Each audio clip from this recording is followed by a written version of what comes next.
it is deadly. People have a way of saying, oh, I have a touch of sugar.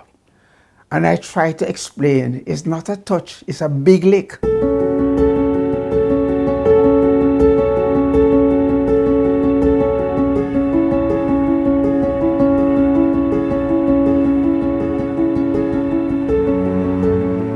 Diabetes, a chronic medical condition that affects how the body processes blood sugar or glucose.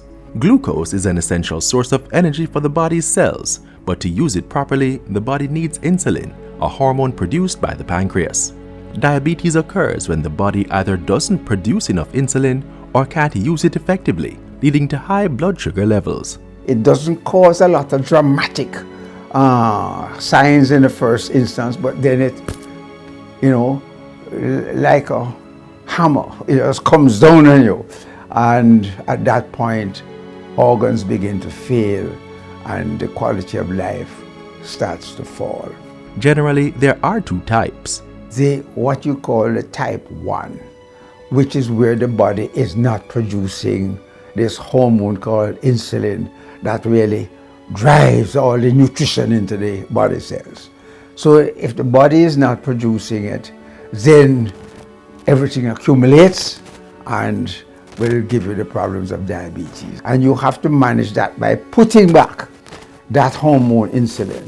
And that little hormone is a protein, so you can't swallow it. Okay, it has to be given by injection. And the most common? Type 2 is over 95% of the total diabetes population. And this is where insulin is being produced, in the body, but it's not working right. The tissues are not responding to it, or when it gets there, it is not working in the way in which the nature's pathways have set it up to work, to bring in the sugars and the fats and so on into the cells. So that is the type 2. So what we try to do is assist the body to get it to respond better to the insulin.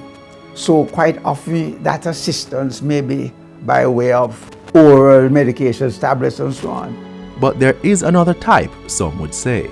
During pregnancy, women now undergo increased what you call body changes, and that can bring out, the underlying diabetic problem. Interestingly, at the end of the pregnancy, after the delivery of the infant, the blood sugars drop dramatically back into the normal range. That is called gestational. That is during pregnancy.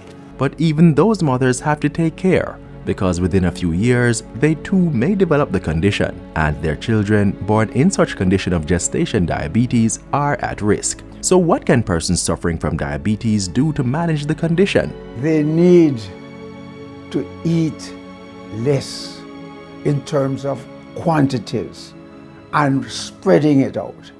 Okay, small amounts during the day, right? Avoid too much starches. When you say starches, the yams and the potatoes and the banana and those things, and oils, fatty foods, fried foods. Avoid that in the evening. And a Caribbean thing, when you come home in the evening, that's when you have the big dinner.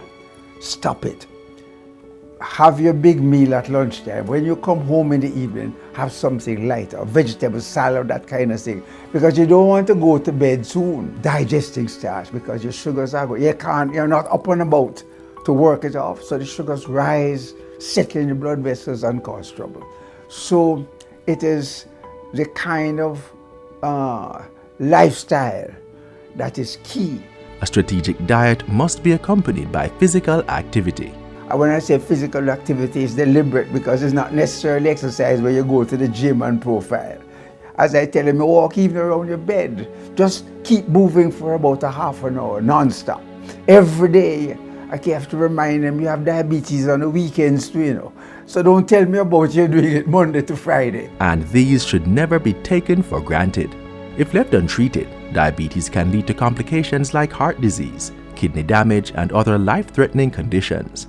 When you eat and drink and the body absorbs those nutrients, it gets into the bloodstream. And the bloodstream now takes these nutrients to all the tissues in the body, where they are helped to be taken up in the tissues. In the diabetes situation, they are not being taken up into the tissues. So they stay in the bloodstream and accumulate. There are sticky substances, acids and fats and all of this.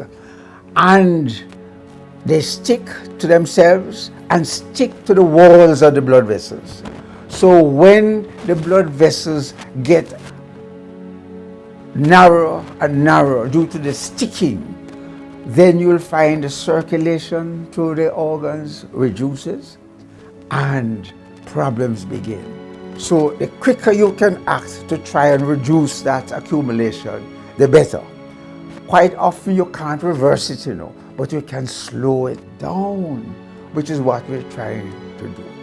Okay, so early intervention is key, and early intervention comes with beginning to recognize that the condition is there from early. For more information, visit your doctor and let them know your concerns.